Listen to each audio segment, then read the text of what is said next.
दोस्तों आज हम लोग एक नए कॉन्सेप्ट के साथ में मिलते हैं, ठीक है ना। आज आपको एक नई चीज बताऊंगा। क्या आप एसएम सब्जेक्ट के नए कॉन्सेप्ट के लिए तैयार हो? मैं आपको एक डायग्राम दिखाता हूं, उस डायग्राम से मैं आपको कुछ पूछता हूं, फिर आप मुझे बताना कि उस डायग्राम से आपको क्या समझ आ रहा है। ओके, ये आपके सामने वो डायग्राम है। ओके, एक नया कॉन्सेप्ट है। एक बार जरा चीज को देखिएगा और मुझे बताइएगा इसका मतलब क्या हो रहा देखने के बाद। ओके, एक बार चेक करिएगा क्या मतलब है इसका। एक बार चेक करो सभी लोग ध्यान से, अच्छे से बताओ भाई जल्दी से, क्या मतलब है इसका। जरा माइक दे देना मेरे पास में। ओके, कुछ तो कम हो रहा है यहाँ पे। ये पढ़ते आता है क्या आपको? क्या कम हो रहा है? वॉल्यूम कम हो रहा है या कॉस्ट? अरे वाह, आपको आता ही है। कॉस्ट कम हो रही है किसके बढ़ने से? यानी this concept is called as experience curve. जो हमारे सिलेबस में कॉन्सेप्ट है जिसका नाम है एक्सपीरियंस कर्व। यानी कि जितना ज्यादा आप एक्सपीरियंस्ड हो जाते हो आपका कॉस्ट कम लगता है। आप जानते हो जितना ज्यादा बार आप कोई चीज पढ़ते हो तो आपको कम समय लगता है ज्यादा। अब एक ही चीज को 10 बार पढ़ते हो आखिरी आखिरी में आपको वक्त कम लगता है। वैसे ही अगर आपका ये कॉन्सेप्ट कह रहा है कि जितना कंपनीज को ज्यादा एक्सपीरियंस हो जाता है उनकी कॉस्ट पर यूनिट कम कम हो जाती है। कैसा होता होगा? जितने ज्यादा सालों से आप काम कर रहे हो, जितना ज्यादा आपका प्रोडक्शन हुआ है, जितना ज्यादा आपका एक्सपीरियंस हुआ है, उस चीज को लगने वाली कॉस्ट आपकी दिन ब दिन कम कम होते जाती है। ऐसा उनका मानना है। क्या आपको ये एक्सेप्टेबल है? ऐसा क्यों? कॉस्ट तो उतनी ही लगेंगी।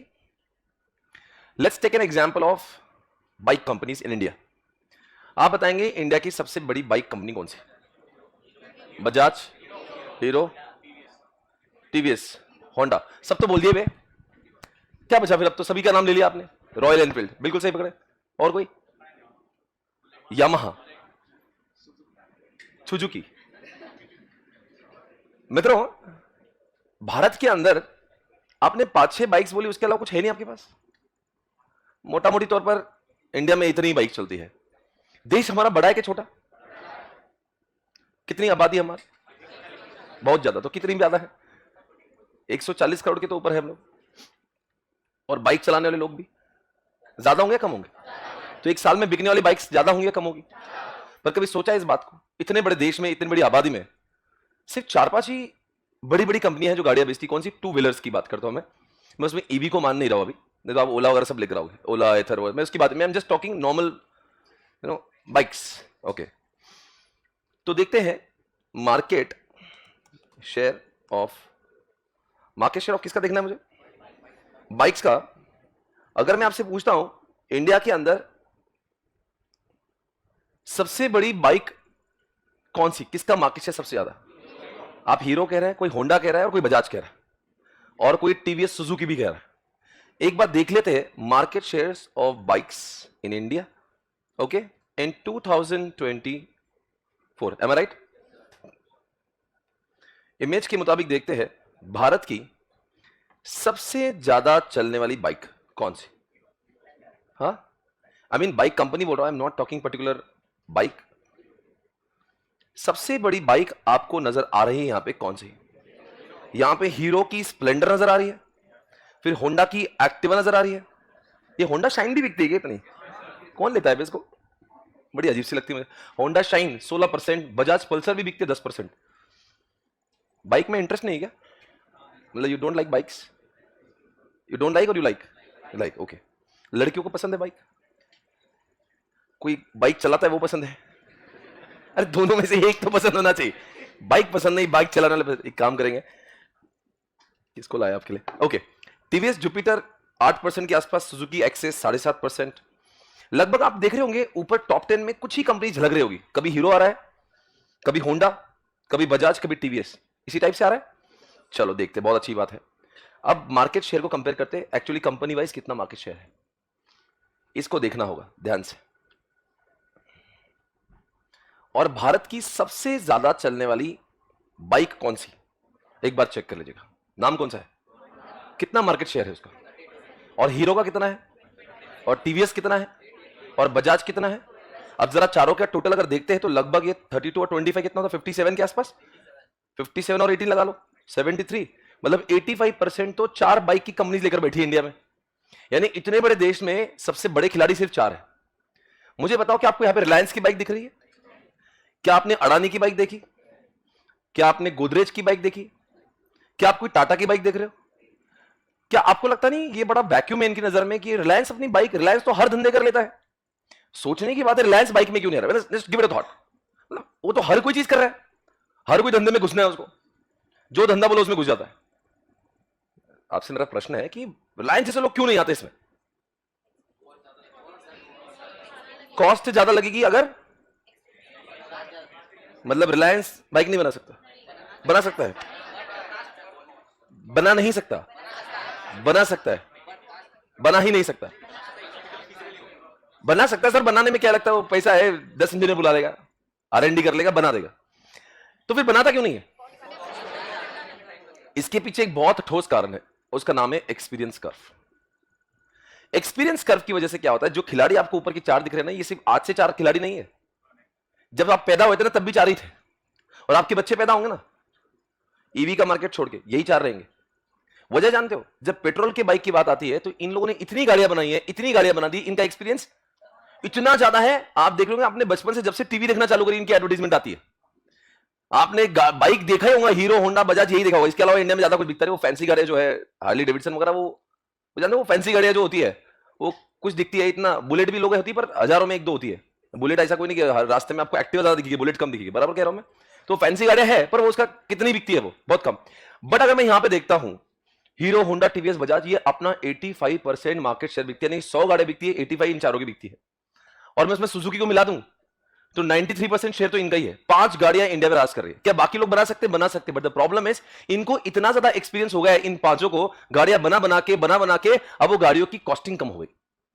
अब इनसे सस्ता बेचना किसी और के लिए मुमकिन ना रहा, because they are having lots of, and because of that experience they are able to sell goods at very cheaper cost. अगर आप थोड़ी देर पहले आपने एक्टिवा को देखा और आपने पल्सर को देखा, कहने लगे कि टॉप मोस्ट बाइक्स में से है। अब जरा इस पल्सर को देखिए, कोई पल्सर 220 को देख ले, किसी को उसकी प्राइस पता है लगभग? हाँ, इतनी सुंदर गाड़ी है ये, ओके, अच्छा लुक है इसका, और कीमत 2 लाख से भी कम है। सवाल उठ रहा है कि ये गाड़ी अगर रिलायंस बनाएगा तो क्या 2 लाख में बना पाएगा? नहीं, क्योंकि इन्होंने इतनी पल्सर बनाई आज तक, इतनी पल्सर बना दी, इतनी पल्सर बना दी, बना बना के बहुत ही ज्यादा इन्होंने कॉस्ट कम की। सर ज्यादा बनाने से कॉस्ट कैसे कम हो जाएगी? ज्यादा बनाने से, अगर एक ही चीज में बार बार बनाता हूं तो कॉस्ट कैसे कम होती है? एक चीज में एक बनाता हूं और वही चीज में 10 लाख बनाता हूं, 10 लाख गाड़ियां बनती होगी और उसके अपोज में एक गाड़ी बनती, कहां पे खर्चा ज्यादा लगेगा? एक गाड़ी। क्योंकि जब आप you are making so many bikes, you are having so much of experience, आपकी गलतियां कम हो जाती है, तो आपका वेस्टेज कम हो जाता है। मानते हो इस बात को? दूसरी बाइक सोचो, जब एमआरएफ से बात करता होगा बजाज कि मुझे टायर्स चाहिए, तो क्या बोलता होगा? 50 लाख टायर चाहिए। 50 लाख टायर बोल तो एमआरएफ भी थोड़ा सोचता होगा, भाई इधर आओ, कितना चाहिए? 50 लाख चाहिए, आओ बैठो, रेट आप बोलो। When you are having a bulk buying power, you can bargain. किसके साथ में? जो सप्लायर है उनके साथ बार्गेन कर सकते हो, रेट को तोड़ सकते हो। जो कि धंधा पानी करते हैं उनको पता है। इनफैक्ट अपन सब्जी मंडी में जब जाते, जब एक साथ ज्यादा लेते हैं तो सामने अच्छा इतना लेना है भाई, आप बोलेंगे 1 किलो आम चाहिए तो आपको रेट, आप बोलेंगे 25 किलो चाहिए तो 25 किलो का रेट कम कर देगा। You are having bargaining power, because आप इतनी बाइक बना रहे हो। और बताओगे क्या वजह हो सकती है? इनकी बाइक सस्ते में बिकती है, और यही बाइक अगर रिलायंस बनाएगा तो शायद से 5 लाख में भी नहीं बनेगी। बताओ कौन सी एक वजह हो सकती है आपके हिसाब से इसकी कॉस्ट कम हो जाती होगी? लाइव स्ट्रीमिंग वालों कोई बताएंगे क्या वजह हो सकती है कॉस्ट कम होने की? हाँ जी, वेस्टेज कम हो गया, इनका होलसेल में करते, और क्या वजह हो सकती है? फिक्स कॉस्ट कम हो रही है। हाँ जी, फिक्स कॉस्ट कम हो रही है। अब जैसे कोई फिक्स कॉस्ट होती है, देखो इस क्लासरूम में अगर 10 बच्चे भी बैठे तो मुझे उतना ही रेंट देना है, और इसमें 500 भी बैठे तो मुझे उतना ही रेंट देना है। तो रेंट इन फैक्ट्रियों का भी रेंट होगा, उन फैक्ट्रीज के अंदर जो वेजेस होंगे। एक गाड़ी बनाए तभी भी 100 लोग हैं, 100 गाड़ी बनाए तभी भी 100 लोग हैं। रिसर्च एंड डेवलपमेंट कॉस्ट होती है, R&D कहते हैं उसको। एक बार गाड़ी कैसे बनना चाहिए, चाहे वो गाड़ी एक बनाए तब भी उतना R&D करना है, और 10,000 गाड़ी बनना है तभी तो R&D तो एक ही बार होगा, रिसर्च तो एक ही बार होगा। तो R&D का खर्चा कम हो, और सबसे बड़ा खर्चा कम होता है मार्केटिंग का। बताओ कैसे? सपोज मार्केटिंग का बजट है 100 करोड़ और गाड़ियां भी बिकती 100 करोड़, तो एक गाड़ी के पीछे सिर्फ 1 रुपए का खर्चा होगा, पर आपकी गाड़ी बिकती 1, तो अब एक गाड़ी के पीछे आपका 100 करोड़ का खर्चा हो गया। यानी आपका मार्केटिंग कॉस्ट जो है वो इतने गाड़ियों के बीच में बट जाएगा, तो आपकी पर गाड़ी के पीछे की मार्केटिंग कॉस्ट कम हो जाएगी। आप जब बहुत कम बेचते हो जैसे एग्जाम्पल आप जानते हो, रोल्स रॉयस जानते हो, फरारी जानते हो, उनकी कॉस्ट ज्यादा होती है। क्या वजह होती है? गाड़ी की नंबर्स कम है, बायर्स कम है, सेल कम होता है। वो ऐसा नहीं कि लाखों में बिक रही है। फरारी, रोल्स रॉयस ही पूरे पूना में 12 है। इतना बड़ा पूना है, इतना हाइप वाला शहर है, इंडिया का 6 नंबर का बड़ा शहर है, उसमें 12 रोल्स रॉयस। तो इंडिया में कितनी रोल्स रॉयस होगी? पूरी मिला के 200। और इंडिया में मारुति कितनी होगी? एक गली मोहल्ले में घुस जाओ तो 200 मारुति दिखती है। तो क्या होता है ना, ये Maruti, Bajaj, they are getting what, the benefit of experience. जितना ये ज्यादा माल बेच रहे हैं, जितनी क्वांटिटी में बेच रहे हैं, उनकी कॉस्ट, उसकी वजह हम लोग ढूंढ रहे। क्यों ऐसा होता है? तो इनकी मार्केटिंग कॉस्ट कम हो जाती है पर यूनिट, इनकी रिसर्च एंड डेवलपमेंट कॉस्ट कम हो जाती है पर यूनिट, उनके वेस्टेज कम हो जाते हैं। साथ साथ में हमने बात की इनकी बल्क बाइंग पावर हो जाती है, सस्ते में बाय करते हैं लोगों से। कोई भी चीज जो बाइक बनाने के लिए लगती होगी वो सस्ते में बाय करेंगे। इतना ही नहीं, ये लोग ऑटोमेशन करने लग जाते हैं। You know the meaning of automation? कैसा ऑटोमेशन? ऑटोमेशन कैसा? कोई भी चीज अगर आप बार बार करोगे ना, आपको समझता है ये काम तो इंसानों से बेटर मशीन करती है। एक काम करते हैं, इंसानों को हटाओ, मशीन लगा दो। तो जितनी ज्यादा मशीनें लगेगी उतना आपका ऑटोमेशन होगा और लेबर कॉस्ट कम हो जाएगा। नहीं समझ आया? आजकल बहुत सारी कारें और बहुत सारी बाइक जो है वो रोबोट्स बनाते हैं। पुणे में कंपनी, इसका नाम है फोक्सवैगन, ये ब्रांड का नाम सुना होगा। 2% इंसान है, 98% मशीन्स रोबोट्स बनाते हैं। फोक्सवैगन कंपनी 98%, अगर जाओगे तो आपको लगेगा ये रोबोट्स ही रोबोट्स है। पुणे के अंदर आपको ये बता देना चाहता हूं, इंडिया की मैक्सिमम कार्स और मैक्सिमम बाइक जो है पुणे में बनती है। ऑटोमोबाइल का हब है पुणे, जैसे एजुकेशन का तो हब है ही, पर ऑटोमोबाइल और आईटी का भी हब है पुणे। जिस शहर में आप बिलोंग कर रहे हो अभी समय, तो पुणे में क्या फेमस है? 3 चीजें, एक एजुकेशन, एक आईटी कंपनीज और तीसरा ऑटोमोबाइल। भर भर की कंपनियां पे, आप नाम लो उसकी कंपनी यहां पे, मैक्सिमम गाड़ियां यहां पे बनती है। तो इतनी गाड़ियां जब आप यहां पे बन रही है, तो उससे बनते समय क्या होता है, ये लोग क्या करते हैं, जब ज्यादा गाड़ियां बनती है तो उसको ऑल्टरनेट ढूंढते हैं, ऑटोमेशन लेकर आते हैं। तो ऑटोमेशन से क्या होता है, जो काम इंसान करे तो बहुत पैसे लेगा, मशीन तो सोती भी नहीं है, संडे को भी काम करती है, रात में भी काम करती है, तो क्या होगा, ऑटोमेशन से आपके खर्चे कम हो जाएंगे। साथ साथ में आप सभी जानते होंगे, थोड़ा सा एनालिसिस आपने कभी किया होगा, गाड़ियों में सब्स्टिट्यूट ढूंढते हैं लोग। You know the meaning of substitute? कोई भी गाड़ी में पहले 4 व्हीलर में सामने बोनट, बोनट समझता है, जो ऐसा ऊपर निकालती नीचे मशीन रहता है, उसको बोनट कहते हैं। वो बोनट पहले स्टील का था, steel which was supposed to be very expensive. पर धीरे धीरे इनको समझाया रहे बहुत चीजें महंगी हो रही, एक काम करें इसका ऑल्टरनेट कुछ ढूंढते हैं। तो इन्होंने अब वो सामने वाला जो पूरा बॉडी रहता है, it is not exactly steel, इन्होंने उसका एक ऑल्टरनेटिव फाइबर या कोई तो एक मटेरियल का आइटम ढूंढा है। इसका मतलब क्या, जब आप एक्सपीरियंस करते हो तो आपको बुद्धि सूझती है यार ये चीज इससे सस्ती बन सकती है और दिखने में भी अच्छी है। नहीं समझ आया? मतलब ऑल्टरनेट ढूंढते हो आप, कौन सा, सस्ता वाला। पर ये नया बंदा नहीं कर सकता है। जब आप कई सालों से वो चीज करते हो, यू गेट मोर एक्सपीरियंस। जैसे जितनी लड़कियां पहली बार किचन में जब खाना बनाएगी, वो खाना नहीं हादसा होता है। बताओ क्यों ऐसा होता है? हाँ? आपके मम्मी के खाना बनाने में और आपके खाना बनाने में जमीन आसमान का फर्क हो जाता है। टेस्ट का जाने दो, वेस्टेज की बात कर लो, टेस्ट का तो आधा पता ही नहीं होगा, मम्मी को मैच ही नहीं कर पाओगे। पर एक खाना बनाएंगे ना तो बहुत सारा वेस्टेज करेंगे। क्यों? उनको एग्जैक्टली पता ही नहीं घर में कितनी रोटी बनाना पड़ी और कितने चावल बनाना पड़ेगा, क्वांटिटी बहुत वेस्ट हो जाएगी। सोचो, फॉरगेट अबाउट ओनली बाइक्स। जब हम लोग को एग्जांपल लेते हैं, अभी हम लोग एक्सपीरियंस कर पूरे वर्ल्ड के पॉइंट ऑफ व्यू से पढ़ रहे हैं, हर कोई इंडस्ट्री के पॉइंट ऑफ व्यू से पढ़ रहे हैं। Let's take an example of 5 star hotel के कुक, शेफ। वहां पे कॉन्सेप्ट होता है, एक हम लोग जाके बूफे में खाना खाते हैं, बूफे में सारा सामान लगाया होता है खाने का, आप जाके खाते रहो, और उसमें बहुत सारा स्प्रेड होता है, यानी कि इतने सारे आइटम होते हैं। अगर आपने 5 स्टार होटल का खाना देखा, जैसे किसी के रिसेप्शन में खाना देखते हो ना, 50 आइटम होते हैं। अगर कोई नया कुक बना देना तो इतना खाना बना देंगे, सारा का सारा वेस्ट हो जाएगा। पर कोई 5 स्टार होटल का कोई कुक होगा या शेफ होगा, वो उतना ही, उसको इतने सालों से बना बना के, जैसे आपकी मम्मी को खाना बना बना के इतना एक्सपीरियंस, अनुभव हो जाता है कि वो अब आजकल ना कम खाना बनाती है, एक लगभग एडिक्वेट खाना बना देती है, ताकि बहुत वेस्टेज ना हो। समझ रहे हो एक्सपीरियंस का फायदा क्या होता है? जितना एक्सपीरियंस ज्यादा हो जाते हो, आपका वेस्टेज कम हो जाता है। जितना एक्सपीरियंस ज्यादा होगा, आपका ऑटोमेशन हो जाएगा, आपकी कॉस्ट कम हो जाएगी।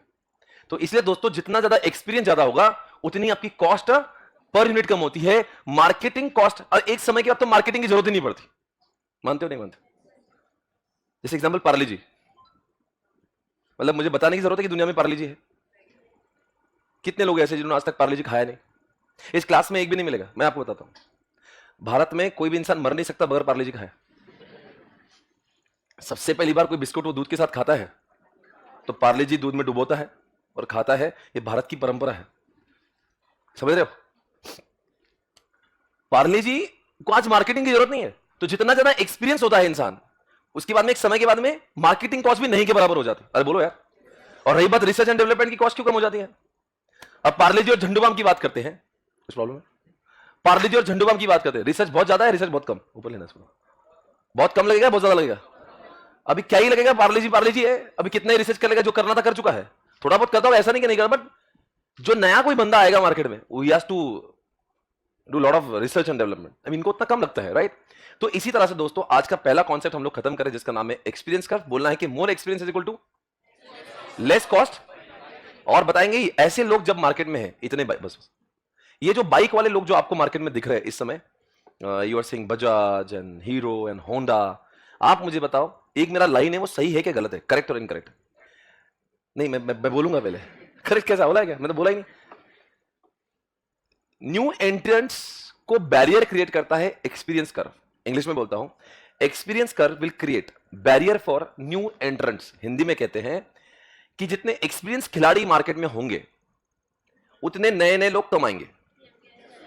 कैसे? जितने एक्सपीरियंस लोग हैं, अब ये 5 लोग बहुत ही एक्सपीरियंस है, तो नए नए लोग बाइक इंडस्ट्री में आएंगे या नहीं आएंगे? और आएंगे तब इतना सस्ता बेच। तो ये लाइन बिल्कुल सही एग्जामिनेशन में पूछा हुआ है। Experience curve will create barrier, मतलब बाधाएं, will create hurdle, will create barrier for किसके लिए? न्यू एंट्रेंस, यानी कि जो नए नए लोग बाजार में आ रहे हैं नया धंधा करने के लिए। तो ये इसलिए तो रिलायंस टाटा इस धंधे में नहीं आती, because Bajaj hero Honda TVS Suzuki के पास में बहुत एक्सपीरियंस है, अब वो इतना सस्ता बेचने लगे हैं, कोई भी नया बंदा इतना सस्ता, तो वो आते ही नहीं इस धंधे, और आएंगे तो लॉस करेंगे। तो कोई लॉस करने के लिए क्यों बिजनेस करेगा? I hope your understanding. आज का पहला कॉन्सेप्ट कितना अच्छे से खत्म किया। देविया सज्जनों प्लीज अपने बुक में इस डायग्राम को ड्रॉ करें। कोई भी डाउट है तो आप मुझे पूछ सकते हैं।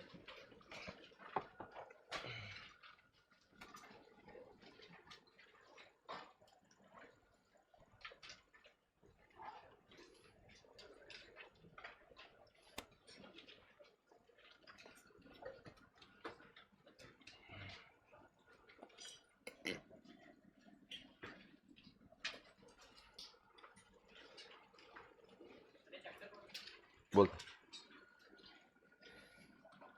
लाइव स्ट्रीमिंग वालों कोई भी डाउट है तो मुझे पूछिएगा। सुना तो ये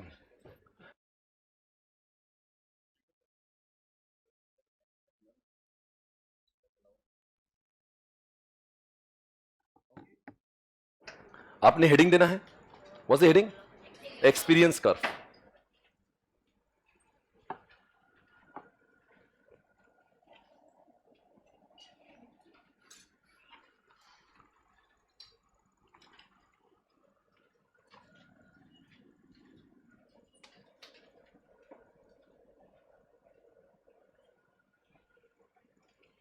कोई भी डाउट है लाइव स्ट्रीमिंग वाला पूछ सकते हैं मुझे।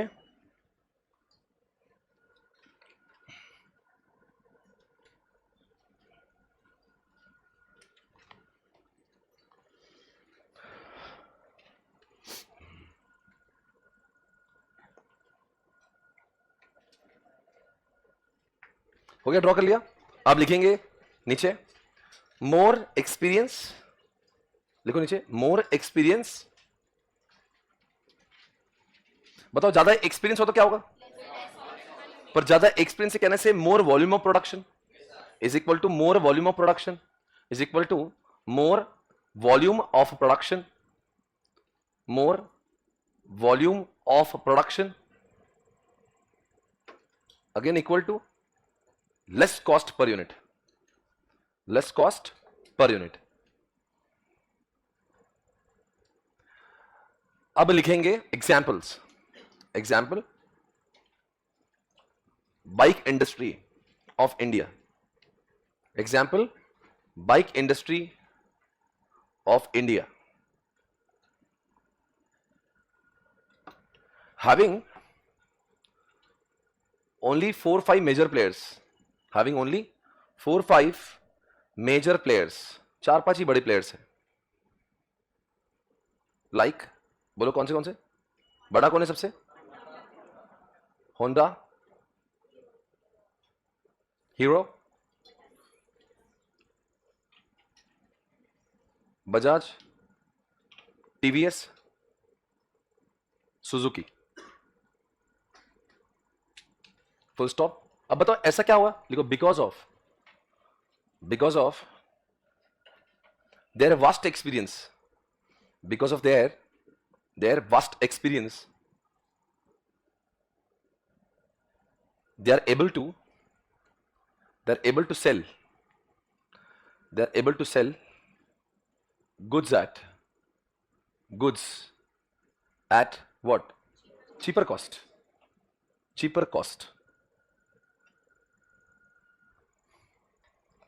अब लिखो what are the reasons of, लिखो next, what are the reasons of low cost. ऐसा क्या हो जाता है ये लो कॉस्ट कर जाते हैं, क्या वजह है इसकी? ज्यादा एक्सपीरियंस होने से लो कॉस्ट कैसे? What are the reasons of cheaper cost? Number 1 बताएंगे लो कॉस्ट कैसे हो रही है. एक तो लो मार्केटिंग कॉस्ट, नंबर 1 लो मार्केटिंग कॉस्ट. अब मार्केटिंग कुछ समय के बाद तो करने की जरूरत ही नहीं, प्रोडक्ट को लोग जानने लग जाते हैं. कॉमा लो R&D, ऐसा लिखो 2 नंबर लो R&D. पहले आपने मार्केटिंग लिखा, अब 2 नंबर लिखो R&D. अब तीसरा भी याद करोगे, लिखो नंबर 3 बल्क बाय. अब कोई चीज को बल्क बाय करोगे आप तो सस्ते में ही मिलेगी. नंबर 4 लो वेस्टेज, आपका वेस्टेज कम हो जाता है. Next point number 5 automation. आप बहुत ऑटोमेशन करते हो तो आपकी मैनुअल कॉस्ट बहुत कम हो जाती है.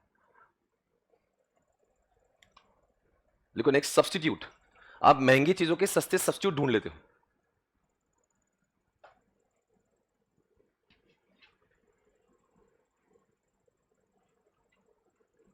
लिखो less cost, less fixed cost per unit. आपको इसका मतलब समझता है? Less fixed cost per unit. Fixed cost समझते हो? रेंट की कॉस्ट, डेप्रिसिएशन की कॉस्ट. पहले आप एक गाड़ी बना रहे थे, आप उतनी जगह में 10,000 गाड़ियां बनाते हो, तो आपका पूरा रेंट अब 10,000 गाड़ियों में डिवाइड होगा. नहीं समझ आ रहा? आपका रेंट पहले इतना सारा रेंट अब एक गाड़ी के पीछे लग रहा था, अब इतना सारा रेंट 10,000 गाड़ियां बन रही है, तो क्या होगा? अरे बोलते भी नहीं यार. समझ आ रहा मैं क्या बोल रहा हूं? Everybody understood this? ओके. मैं आपको एक चीज दिखाना चाहता हूं, अगर आप देखेंगे तो दिखा दूं. एक सवाल मैं पूछना चाहता हूं उसके पहले. Can I take the example of DMart over here?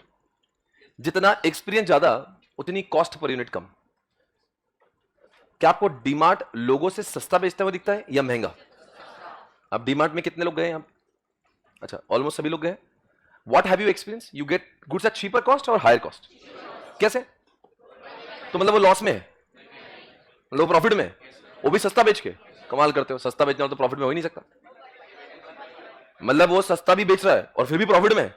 और चेक करते हैं, देखते हैं सच में ये बंदा प्रॉफिट में है भी या नहीं. सर मतलब वो प्रॉफिट में है, एक बार चेक करिए. ये आपके सामने है डीमार्ट, ओके. और डीमार्ट का जरा आप यहां पे जरा देखिएगा, उसका प्रॉफिटेबिलिटी, उसका रेवेन्यू चेक करेगा. रेवेन्यू 2012 से दिया हुआ है. ये 2012 से आप देख रहे हो, उसका ग्रोथ ही ग्रोथ है. और साथ में उसका एबिटा यानी कि earning before interest, depreciation, tax, उस पॉइंट ऑफ व्यू से ना अमोर्टाइजेशन वो सब होता है. कोई बात नहीं, आप उसको प्रॉफिट मान लीजिएगा. क्या आपको लगता नहीं इतने सेल में भी प्रॉफिट वो कमा ही रहा? Accident to losses. ये छोटा बार प्रॉफिट का है, बड़ा बार उसके सेल का है. क्या वो प्रॉफिट में है? नहीं है. मतलब सस्ता भी बेच रहा, प्रॉफिट में भी है. ऐसे कैसे? क्या ये सच में एक्सपीरियंस का फायदा उठा रहा है? इसके ओनर का नाम है राधाकिशन दमानी. आप बताएंगे भारत में डीमार्ट कितनी है? आप जानते हो जब डीमार्ट आता है ना, वो आसपास के 2-4 किलोमीटर के सारी किराना दुकान को बर्बाद करता है. आपके मोहल्ले में कभी किराना दुकान देखी होगी आपने जो डीमार्ट के सामने है, वो अपने आप को सहमा सा फील करता है. उसको रात में नींद नहीं आती, दिन में चैन नहीं. क्योंकि डीमार्ट जब बेचता है ना, वो बहुत अलग लेवल का बेचता है. वो बहुत गंदा है, रूथलेस है. आप वही चीज अगर डीमार्ट में जाओ ना, तो आपको ऐसा लगेगा 10%, 5% कम में बिक रही है, एमआरपी से कम में बिकती है. कभी कैसे बिकता है वो? मतलब लॉस में जा रहा है. ये बंदा है राधाकिशन दमानी. एक बार ये गए थे यूएस में, उन्होंने वहां पे देखा वॉलमार्ट. बोले इधर वॉल है, तो पहले सोचा एक काम करते, वॉल इज अ सरनेम.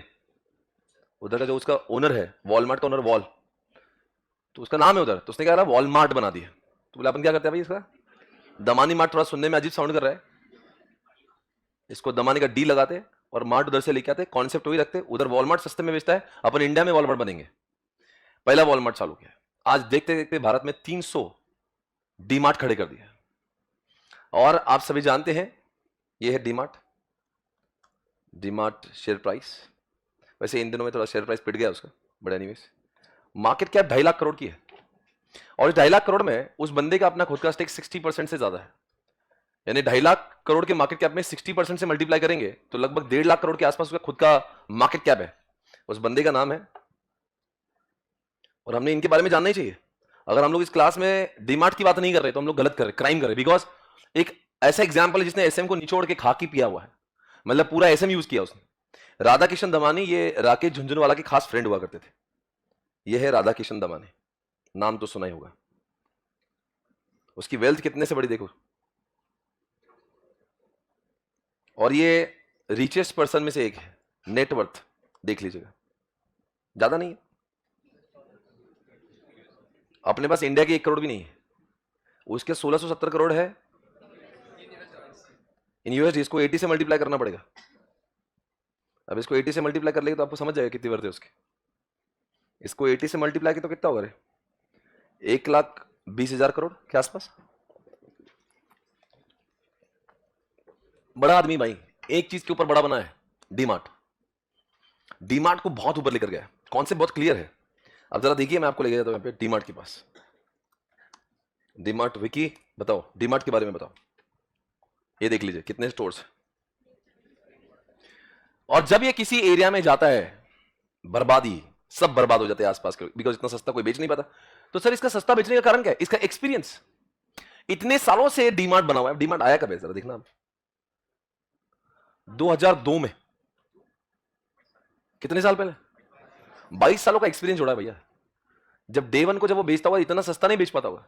2002 में जितना सस्ता नहीं था वो, आज 2025 में उससे सस्ता होगा। क्यों? इतने, जब पहले एक स्टोर था, 400 स्टोर लेके बैठा है। तो 400, अभी जब किसी कुछ बाई करता हो तो क्या, मान लो पानी की बोतल, क्या बाई करता हूं भैया, पानी की बोतल ले रहे क्या? तो बोले कितने में? 8 रुपए में। नहीं, मैं 1000 बोतल बाई करता हूं। बोले ठीक है, आपके लिए 7 रुपए लगा देंगे। तो दमानी क्या करता है भैया, कितनी बोतल बनाते हो साल में? बोले मतलब नहीं, साल में बनाते कितनी हो? बोले 10 लाख। ये रहा एडवांस का चेक। आज के बाद में बोतल किसको बेचना नहीं, I am the only buyer. समझा? कोई बायर नहीं दिखना चाहिए। अब बोल रेट क्या? नहीं, अब रेट आप ही बोलो भैया। ये उसकी बार्गेनिंग पावर है, ये एक्सपीरियंस का पावर है। ये छोटी किराना शॉप जो लेके बैठता ना, उसमें बेचारे में इतनी पावर नहीं, तो कितनी बॉटल परचेस करेगा? तो इसलिए उसको 8 रुपए की बॉटल 7 रुपए में मिलती। ये 8 रुपए की बॉटल 4 रुपए में लेके बैठता है, और पब्लिक को बेचता 6 रुपए में। और छोटा किराना शॉप भी आजकल डीमार्ट से बाय करता है। क्या करेगा? हेल्पलेस है भाई। ये एक्सपीरियंस कर्व की ताकत है। आपको समझ आ रहा है मैं क्या बोल रहा हूं? Everybody welcome back, very good morning, let's start. देखते हैं हमने जो भी अभी तक पढ़ा है, क्या कॉन्सेप्ट में भी वही लिखा है, बुक के साथ में कंपेयर करते हैं। Experience curve to learning curve which explain the efficiency increases gained by workers through, क्या लिखा है? जब आप वही काम बार बार करने लग जाते हो तो आपकी एफिशिएंसी, आपकी काम करने की स्पीड, आप पहले 1 घंटे में 2 चीजें बना रहे थे, अब 1 घंटे में 5 चीजें बनाओगे। पॉसिबल है ऐसा? Experience curve is based on the commonly observed phenomenon that unit cost, क्या लिखा? unit cost, come on everybody, unit cost क्या हो रहा है? डिक्लाइन यानी कम हो रहा है। हाँ, as a firm accumulate experience, जितना एक्सपीरियंस ज्यादा होगा उतना प्राइस का, कॉस्ट का डिक्लिनेशन होगा, बराबर है, उतना वो डिक्लाइन होगा। In terms of cumulative volume of production, it is based on the concept we learn. The implication is that larger firms like DMart, like Bajaj, in an industry would tend to have a lower cost as compared to those, यानी बड़े डीमार्ट की price छोटे किराना shop से हमेशा कम होगी, because DMart बहुत bulk में bye करता है और छोटी शॉप बल्क में बाय, तो इसलिए डीमार्ट की कॉस्ट कम होगी। देयर बाय गेनिंग, क्या लिखा है? तो किसको कॉम्पिटिटिव एज मिलेगा? डीमार्ट को मिलेगा, छोटी शॉप को मिलेगा। एक्सपीरियंस का result from variety of factors such as what, कैसे आता है? Learning effects, economies of scale, product redesign, technological improvement, इन सब की वजह से आपकी कॉस्ट कम होती है। आप मुझे बताओ, इसमें से आप समझते हो टेक्नोलॉजिकल इंप्रूवमेंट हो जाएगा तो आपको कॉस्ट कम जाएगी, आप रोबोट्स लेकर आओगे, आप प्रोडक्ट की रिडिजाइन ऐसी कर दोगे कि आपका कॉस्ट कम हो जाएगा। इकोनॉमीज ऑफ स्केल समझता है? जितना स्केल बढ़ेगा पर यूनिट की कॉस्ट, अब ये बॉटल एक बनाओगे तो 10 रुपए में बनेगी, 10,000 बोतल बना दोगे तो 4-5 रुपए में बनेगी, उसको बोलते हैं economies of scale. Experience curve has a following feature. अब जो एक्सपीरियंस कर्व देखते हैं उसकी फॉलोइंग फीचर याद रखना है, एग्जामिनेशन में पूछ सकते हैं। Number 1, as business organisation grow they gain experience, बराबर है। जितने ज्यादा, अरे बोलो, जितने ज्यादा सालों से हम पढ़ा रहे हैं, जितने ज्यादा सालों से मैं पढ़ा रहा हूं, तो मेरा एक्सपीरियंस ग्रो करेगा या नहीं करेगा? तो जितने सालों से बजाज और हीरो होंडा बाइक बना रहे थे उनका एक्सपीरियंस बाइक बनाने में बढ़ रहा है। एक्सपीरियंस में provide an advantage over the, क्या लिखा है, कैसे? 2002 से डीमार्ट आया हुआ है तो उसका एक्सपीरियंस 25 सालों का है। जो कभी कभी नया नया कोई अभी आएगा तो उससे ज्यादा एक्सपीरियंस उसका होगा, बराबर है। बजाज हीरो होंडा का एक्सपीरियंस ज्यादा होगा या रिलायंस का? रिलायंस अगर अभी बाइक बनाना स्टार्ट भी करे तो उसका एक्सपीरियंस कम ही होगा। एक्सपीरियंस में have advantage over the competition because experience से क्या होगा, उनकी cost per unit. Large and successful organisation possess stronger experience curve. ये बात से आप सहमत हो गए? एग्जामिनेशन में पूछा था ट्रू फॉल्स में, बताओ कैसे? जितनी ऑर्गेनाइजेशन लार्ज होती है, यदि छोटी किराना शॉप ने डीमार्ट की बात कर रहे हैं तो डीमार्ट का एक्सपीरियंस ज्यादा क्यों होगा? बिकॉज वो इतनी सारी, एक डीमार्ट नहीं, उसके पास में 400 डीमार्ट है, तो बाइंग पावर बहुत, उसका वॉल्यूम ऑफ प्रोडक्शन बहुत, तो इसलिए उसको एडवांटेज तो ज्यादा मिलेगा। Large and successful organisation possess stronger experience. पता छोटी शॉप में क्यों नहीं होगा ऐसा? अरे छोटी शॉप में वो करता ही क्या भैया, छोटे छोटे जो शॉप्स होगी उसका एक्सपीरियंस का इफेक्ट उसको ज्यादा नहीं मिलेगा, पर कोई बल्क में काम करता होगा तो उसके एक्सपीरियंस का फायदा बहुत ज्यादा मिलेगा।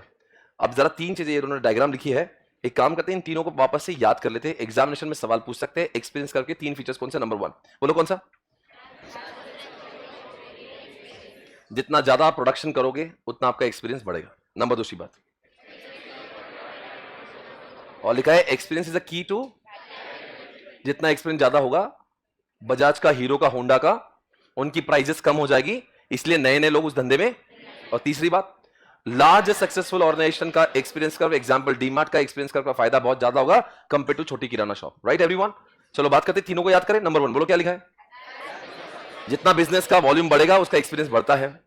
It creates barrier for new entrants. और तीसरी बात, बड़ी फर्म्स का एक्सपीरियंस कर्व का फायदा बहुत ज्यादा होता है, they get competitive advantage. Everybody okay?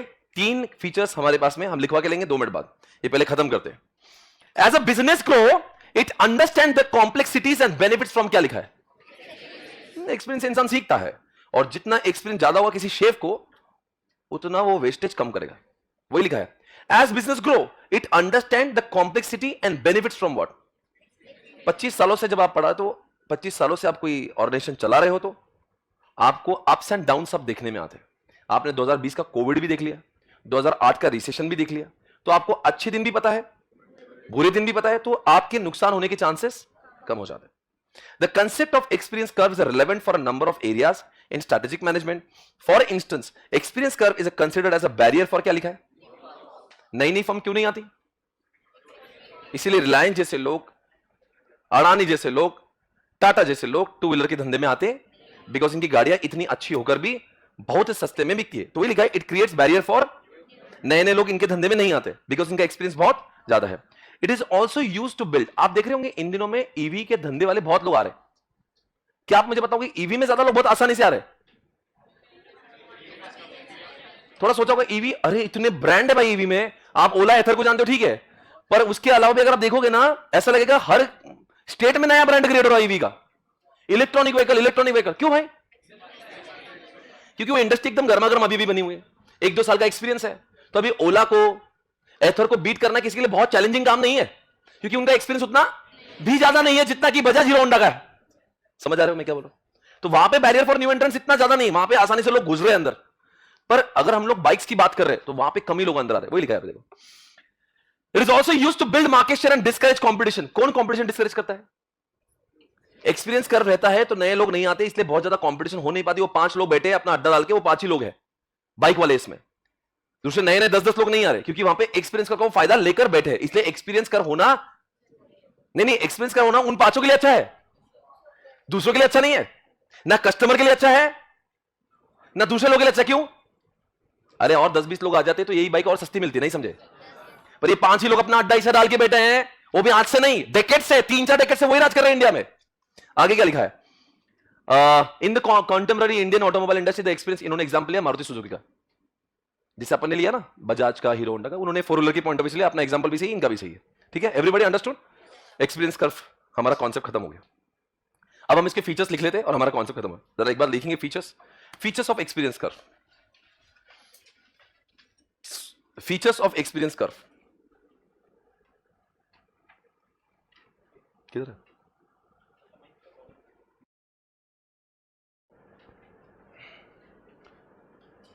Number 1, as business grow they gain experience. जितना धंधा बढ़ेगा, ज्यादा सालों का होगा, एक्सपीरियंस ज्यादा होगा। 2010 से एसपीसी है, 14 साल हो गए, तो अब मुझे ज्यादा एक्सपीरियंस है। 2008 में कम था, सही लिख रहा है। जितना ऑर्गेनाइजेशन बढ़ेगा उतना एक्सपीरियंस ज्यादा होगा। दूसरी बात क्या लिखा है? It creates barrier for new entrants. It creates barrier for new entrants. Creates barrier for new entrants.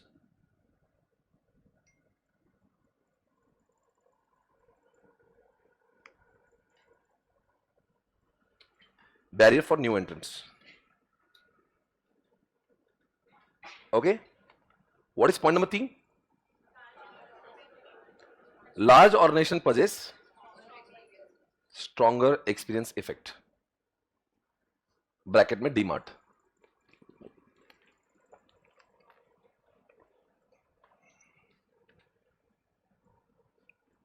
बताओ कि 3 फीचर्स कौन से?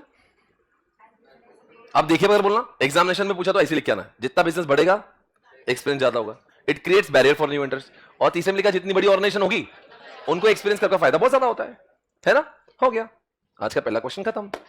हे अभी हमने क्या किया? पहले उसको कंसेप्चुअली पढ़ा, प्रैक्टिकली पढ़ा, फिर ऐसे देखा, अब वो हो गया। अब हम इसको बार बार रिवाइज करेंगे, रोज बार बार रिवाइज करेंगे, फिर हो जाएगा। चलो आ जाओ, एक अगला कॉन्सेप्ट लेते हैं जिसका नाम रखते हैं एसबीयू। क्या बोलेंगे? SBU, strategic business unit. क्या बोलते हैं इसको? Are you ready? मैं रुको या पढ़ाऊं? फिर एक हाफ एन आवर पढ़ के फिर ब्रेक देता हूं, है ना? कॉन्सेंट्रेट करो। पता है हल्दीराम का वैल्यूएशन हो रहा है, and there is one company who is investing in Haldiram, BlackRock or something. They are buying 20% in 13,000 crores. The company का valuation has gone up to 6,500 crore, I guess. एकदम हल्दीराम का लेटेस्ट न्यूज है, ये हमारे काम का न्यूज है। देखो हल्दीराम न्यूज, देखो कुछ तो एक कंपनी बाय, देखो क्या लिखा, मैं बोला ना, Blackstone is buying 20% stake in India's Haldiram snacks at $8 billion valuation. हाँ, 8 बिलियन डॉलर, नॉट मिलियन। अब 8 बिलियन का मतलब होता है आपका 100 करोड़ का 1 बिलियन होता है। 800 करोड़ को 800 करोड़ को 80 से मल्टीप्लाई करना पड़ेगा, 65,000 करोड़ के आसपास। 65,000 करोड़ की कंपनी बनी है और उसका 20% डाइल्यूट किया है। यानी कि हल्दीराम के ओनर्स को नागपुर में बैठे बैठे 13,000 करोड़ रुपए मिलने वाले। क्या ब्रांड बनाया हल्दीराम, वाकई में। आप कुछ भी बोलो, हल्दीराम की दीवानगी अलग है। प्रीमियम प्रोडक्ट बनाता है, छपरी नहीं बेचता है, अच्छी क्वालिटी बनाता है। आप आसपास आपके शहरों में और भी लोग हैं जो स्वीट मार्ट लेके बैठे हैं, but Haldiram is a brand, they know how to create that brand. सोचो बच्चों, एक कंपनी है हल्दीराम, क्या बेचती है? स्वीट्स, पेड़ा, मिठाई, रसमलाई, गुलाब जामुन, ये सब बेचती है। छोटी सी जगह से शुरुआत की थी इन्होंने। 65,000 करोड़ भाई किसको बोलते हैं?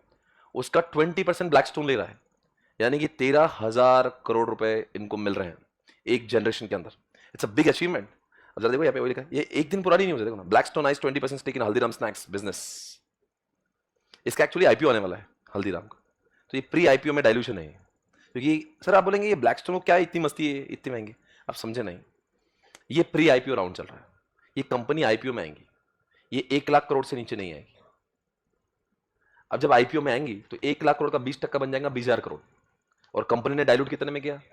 मतलब बायर ने 13,000 में लिया, जब आईपीओ में आएगा तो एग्जिट मिलेगा 20,000 करोड़ से। तो प्री आईपीओ और आईपीओ में 1 साल का फर्क होगा। 1 साल के अंदर ये ब्लैकस्टोन अपने 13,000 करोड़ के पैसे, ये गेम होते हैं, it's a big game to achieve. और हल्दीराम का जब आईपीओ आएगा वो हंड्रेड्स ऑफ टाइम से ओवर सब्सक्राइब होगा। Haldiram it's a consumer brand, ऐसा कोई भी नहीं जिसको हल्दीराम पता नहीं। बहुत सारे ब्रांड को सोचना पड़ता है कौन सा ब्रांड है, आईपीओ में जब आता है। Haldiram is a brand which is known to everyone. इस तरह से ये दोस्तों, आज हम लोग हल्दीराम की क्यों बात कर रहे हैं? मैं हल्दीराम का विषय क्यों निकाला पता है? बिकॉज मेरा कॉन्सेप्ट हल्दीराम का है। ये देखिए, ये हल्दीराम की वेबसाइट आपके सामने, क्या क्या बेचती है जरा देखिए। इसमें से कुछ पसंद आए तो बताना, मैं ऑर्डर करता हूं। जो जो चाहिए बताना, मैं ऑर्डर कर रहा हूं। क्या खाना बेटा? ऑरेंज बर्फी, मलाई पेड़ा, मोतीचूर के लड्डू, मूंग दाल का हलवा, मूंग दाल की barfi sorry, gulab jamun, mini mini क्या होता है भाई?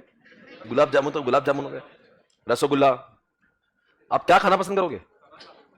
मैंगो हलवा, क्या खाना है बोलो आप, आज जो बोलेंगे मैं ऑर्डर करता हूं, बोलो जल्दी से। सारा एक वो वैल्यूएशन मेरा नहीं हुआ है। Okay, cookies ready to eat भी है। बेवरेजेस भी आते हैं इनके, क्या बेचता है बेवरेज में? कोल्ड ड्रिंक बेचने लगे क्या? हो क्या है? मैंगो पन्ना, ये क्या है? रोज शरबत, देसी घी, सब क्या क्या कर रहा है ये? कुकीज ट्राई करते हैं। Shut up. मैं तो बहुत कुछ बिक रहा है सर, इसको एसबीओ की जरूरत है क्या? When all the products can be sold out under one roof, when one person is able to manage multiple products, there's no need of having SBU. इनके सारे प्रोडक्ट है पर एक ही दुकान में बिक जाते हैं। If I take an example of Tata, they require SBUs. क्या आप मुझे टाटा की 10 कंपनियों का नाम बता सकते हैं? 10, एक भी नहीं बोला तो आपसे ये सब ऑर्डर करवा देंगे। अरे अभी रतन जी गए तो कितना कुछ चल रहा था, रतन टाटा का ये है, रतन टाटा का वो है। क्या आप मुझे बता सकते हो? आप जवाब देंगे बेटा? रतन टाटा की जरा खड़े हो जाइए, बताओ।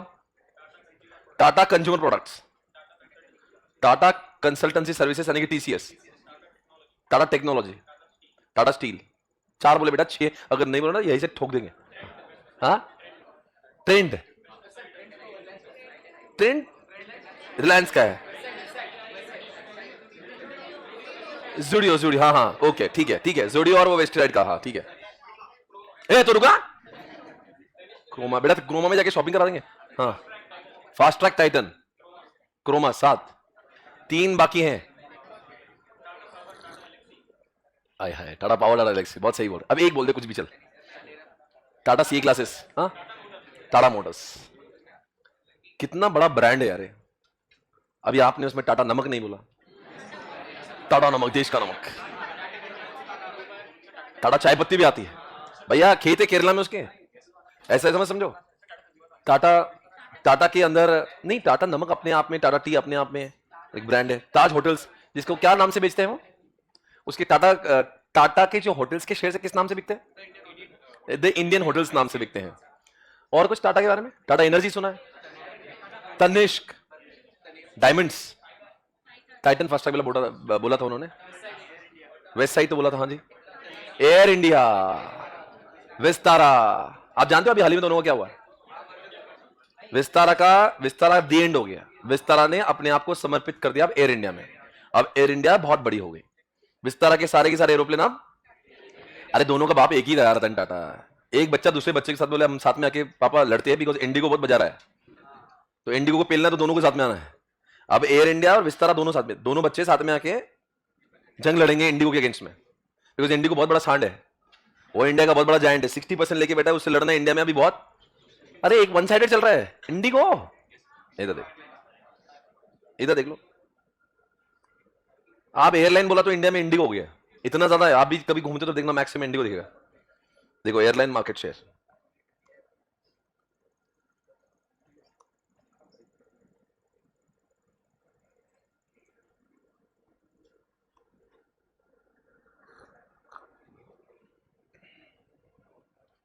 देखो अकेला ही है पूरा। कौन है ब्लू में? 2024 का चल रहा है।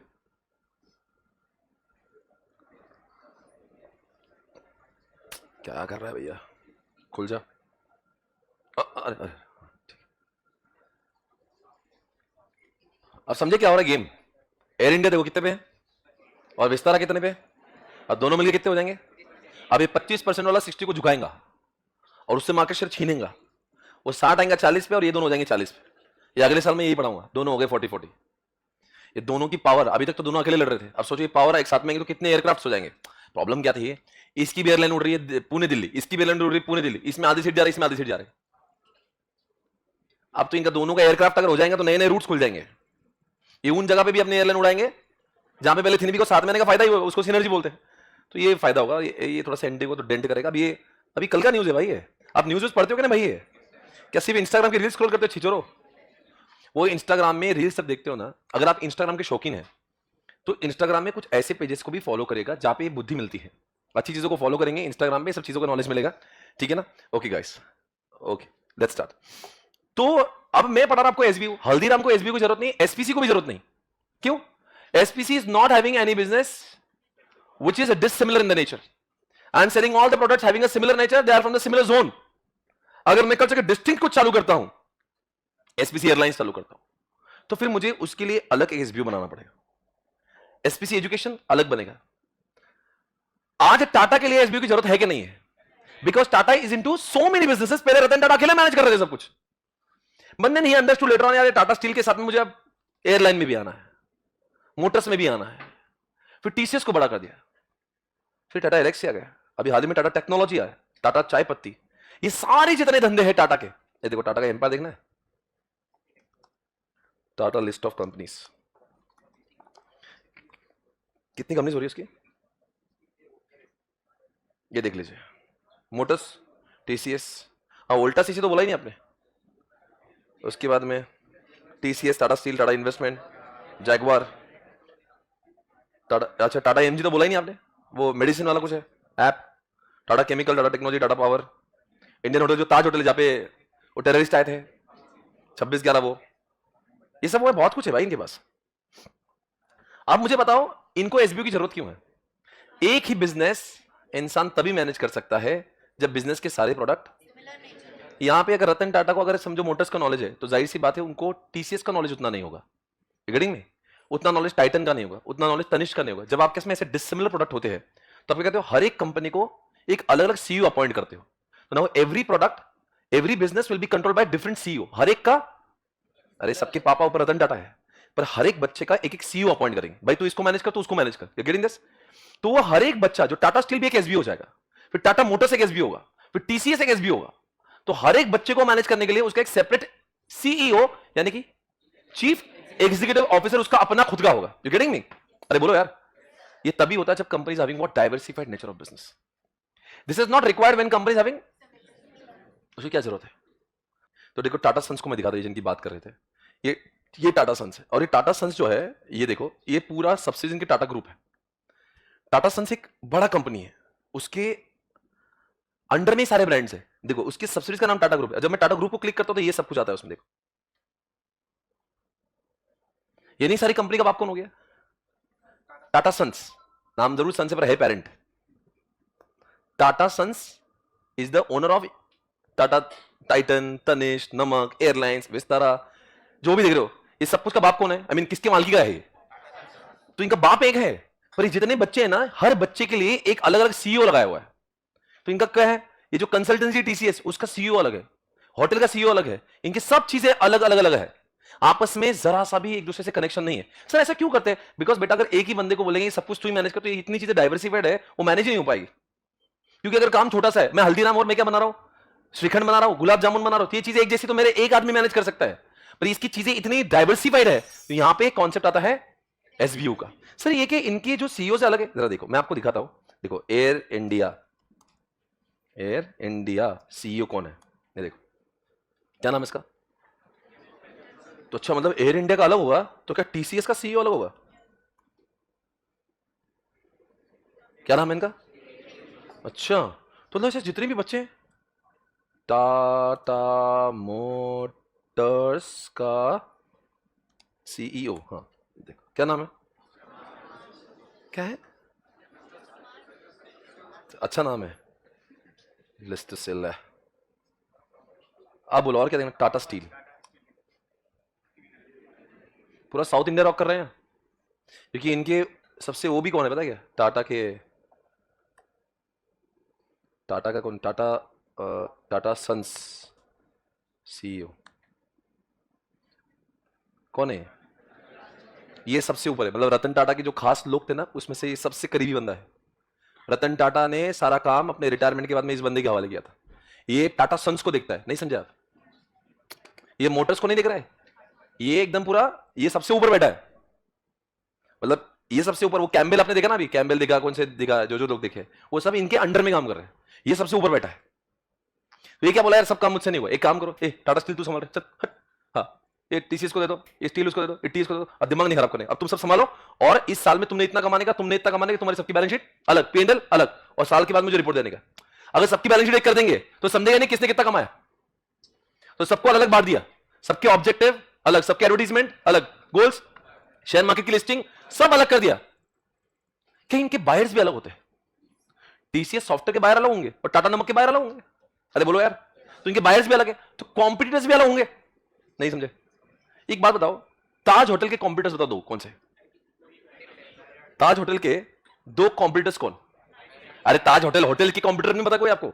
जेडब्ल्यू है, हयात है, आईटीसी की होटल है, ये सब देखो ना, नो होटल, ले मेरिडियन, अरे होटल, होटल्स, ये सब हो गए। अब मुझे बताओ, अगर मैं आपसे पूछता हूं टाटा मोटर्स के कॉम्पिटिटर्स बताओ, motor motor, Maruti, Hyundai, Toyota, Honda, ये सब, आप समझे? यानी कि ये बच्चे जो होते हैं ना, उनके बायर्स भी अलग होते हैं, हर एक एसबीयू के बायर्स भी अलग, हर एक एसबीयू के कॉम्पिटिटर्स भी अलग, पर बाप, बाप कौन है? समझ आ रहा है? उस टाटा सन्स के अंदर रतन टाटा का स्टेक कितना था? रतन टाटा का स्टेक इन किस में? सर मतलब रतन टाटा का पूरा स्टेक नहीं था? मुझे इतना कम? यस, उन्होंने अपने पास में रखा ही नहीं था, कुछ भी नहीं रखा, 1%। पर अगर मैं देखता हूं यहां पे एक बंदा है जिसका स्टेक आप जानते हो, जो इंडिया के टॉप रिचेस्ट पर्सन में आता है, जिसका नाम है शाहपुर जी पलोन जी। कभी सुना शाहपुर जी पलोन जी? नहीं सुना?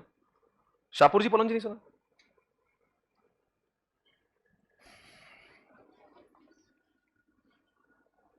अच्छा, इनका इतना रतन टाटा से भी ज्यादा इनका? यस।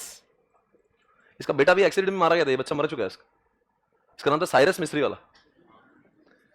और ये जो अभी इसके पहले आपने अंकल देखे थे ना, क्या नाम था, चंद्रशेखरन क्या नाम देखा था, उनके पहले ये नटराजन जो था, उनके पहले ये थे।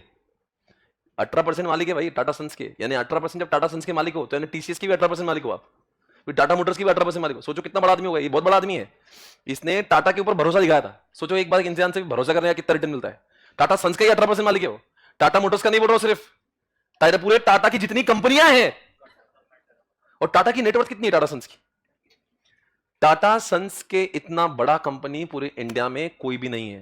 चलो आप बोले रिलायंस सबसे बड़ा है, रिलायंस का वैल्यूएशन 20 लाख करोड़ के आसपास, और रतन टाटा के सारे कंपनी का वैल्यूएशन जो है it is more than 30 lakh crore, 30 lakh crore के ऊपर है ये टाटा सन्स के, और उसके ऊपर ये 18% मालिक है अंकल। ये अंकल को ऐसे मत देखो, बहुत बड़ा अंकल है ये। आप लोग कहां से लाए ये? कुछ लोगों को लाइमलाइट में रहना पसंद नहीं होता, उसमें से एक है ये इंडिया के अमीर पर्सन में शामिल है ये।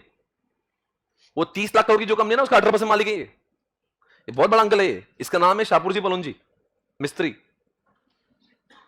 ये बहुत बड़ा आदमी है, इसका बहुत बड़ा काम है। इसका बंदा था, देखिए साइरस मिस्त्री, मर गया अभी कार एक्सीडेंट में, अब दुनिया में नहीं है, देखो एक्सीडेंट हुआ था इसका, ऐसे मर गया। अरे तो अहमदाबाद बॉम्बे के इसमें मर गया सवेरे सवेरे हाल ही में। कोई बात नहीं।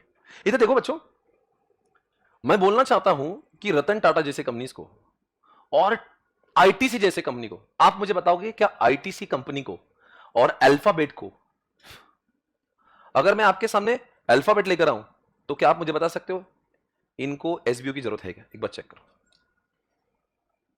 पहले हमने नेशनल एग्जांपल देखा, अब इंटरनेशनल देख लो। सर ये क्या है सब ऐसा? ये अल्फाबेट नाम की कंपनी यानी कि गूगल का नया नाम है, और अल्फाबेट के बहुत सारे बच्चे हैं। यानी गूगल ने पहले चालू किया, गूगल ये चालू किया, समझ रहे हो? फिर यहां से बहुत पैसा बनाया, इतना पैसा है, पैसा को क्या करे? तो गूगल कैपिटल चालू किया जो स्टार्टअप में इन्वेस्ट करता है। गूगल नेस्ट चालू किया, गूगल फाइबर, फाइबर यानी कि वो जियो जैसा नहीं, घर घर पे इंटरनेट, तो गूगल का इंटरनेट चालू किया। गूगल एक्स चालू किया, कैलिको चालू किया। ये सब गूगल के नए धंधे हैं। और ये सब क्या है? गूगल के अंदर यूट्यूब आ गया, सर्च इंजन, ये सब एक जैसे हैं। All these similar product will fall under one SBU. समझा नहीं आपको? टाटा पंच, टाटा नेक्सॉन, गाड़ी का नाम सुना है? अभी आजकल वो कर्व आई, curve, Tata Indica, Tata Indigo, Tata का वो एक सफारी, ये सारी गाड़ियां मिलाकर एक एसबीयू है क्या? हर गाड़ी एक एसबीयू है? सोच के बताओ, क्योंकि सारे सिमिलर चीजें एक एसबीयू में फॉलो होती है। तो पंच हो या सफारी हो, सब कुछ मिला के एक एसबीयू है। वैसे ही यूट्यूब, सर्च इंजन, ये सब आईटी ओरिएंटेड प्रोडक्ट है, इसलिए वो भी एक एसबीयू में है। पर इनका एक और एक धंधा है, ये गूगल कैपिटल, जो लोगों के धंधों में पैसे लगाता है, इसलिए इसको अलग बना दिया, बिकॉज एक अलग काम है। जैसे टाटा नमक और टाटा मोटर्स एक एसबीयू नहीं है, बिकॉज नमक और गाड़ियां की कितना फर्क है, और टाटा मोटर्स और टाटा टीसीएस, गाड़ी और सॉफ्टवेयर में बहुत फर्क है, इसलिए वो एक एसबीओ में नहीं आएंगे। पर टाटा पंच, टाटा कर्व, टाटा नेक्सॉन, ये सारी गाड़ियां ही गाड़ियां हैं, इसलिए वो एक ही एसबीओ में आएंगे। समझ में आ रहा है? मन करे एसबीओ बना दिया, ऐसा नहीं होगा। हल्दीराम बोला मेरा भी एसबीओ बनेगा, श्रीखंड का एसबीओ, गुलाब जामुन एसबीओ, हाँ, आलू भुजिया एक एसबीओ, मैं भी बोलता फिर CA foundation SBO, inter SBO, हाँ चलने दो। और इमोशनल लोग बोलेंगे ऑडिट एक एसबीओ, लॉ एक एसबीओ, एफएमएस एसबीओ बना दो। मित्रों, एसबीओ तब बनते हैं जब प्रोडक्ट डिसिमिलर होंगे। मित्रों, जब मन करे तब आप एसबीओ के लिए आपका प्रोडक्ट बहुत ही डिफरेंट होना चाहिए। मेरा आपसे कहना है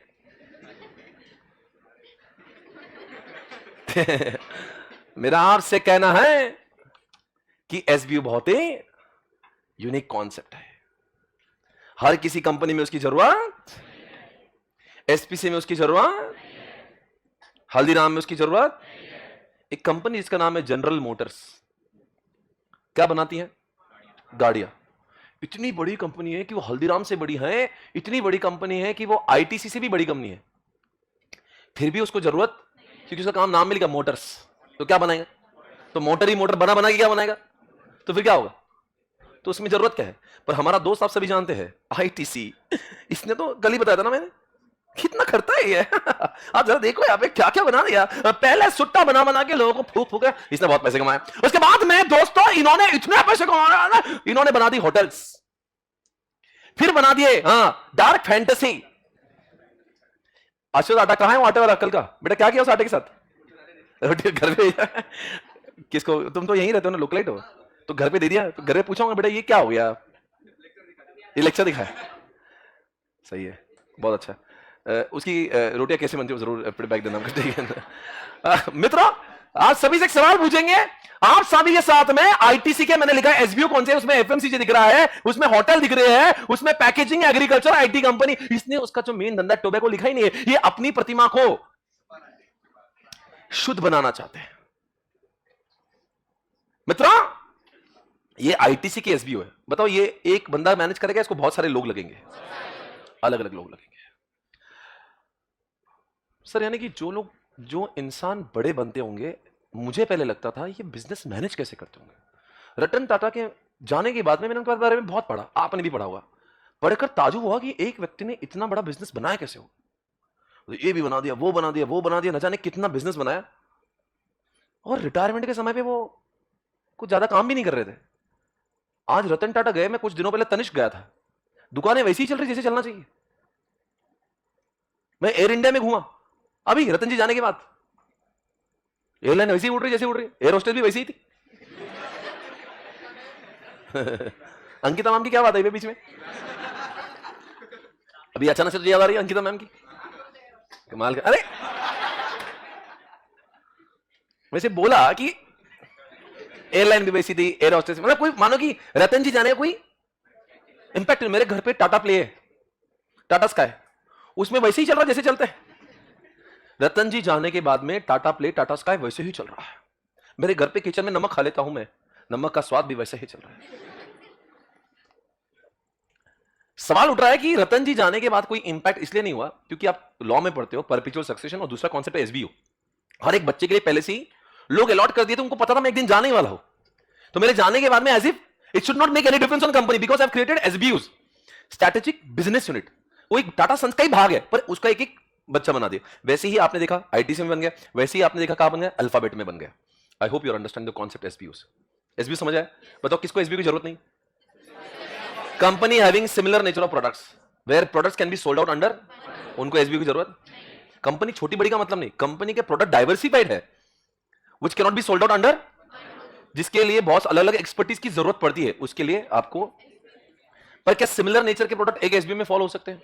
all the related products will fall under, but all unrelated product will fall under different SBO. 4-5 आपने कार बना दी, वो सब टाटा मोटर्स की, पर आपने अचानक से नमक बना दिया, वो अलग एसबीओ। आपने चाय पत्ती बना दी, वो अलग एसबीओ। आपने सॉफ्टवेयर बना दिया, समझ आ रहा? Concept of SBO is over. बस थोड़ा सा पढ़ता हूं मैं डिटेल में, और कल पढ़ेंगे इसके बारे में। This concept is relevant to, क्या लिखा है, जिसके इसमें बहुत सारे प्रोडक्ट है, अब जिसके पास में एक ही प्रोडक्ट है तो एसबीओ क्या ही बात करेंगे।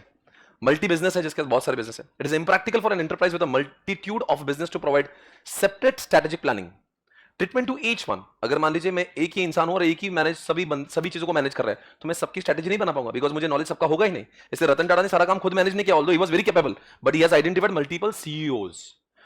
It has to necessarily group the products business into क्या लिखा, manageable number of strategically related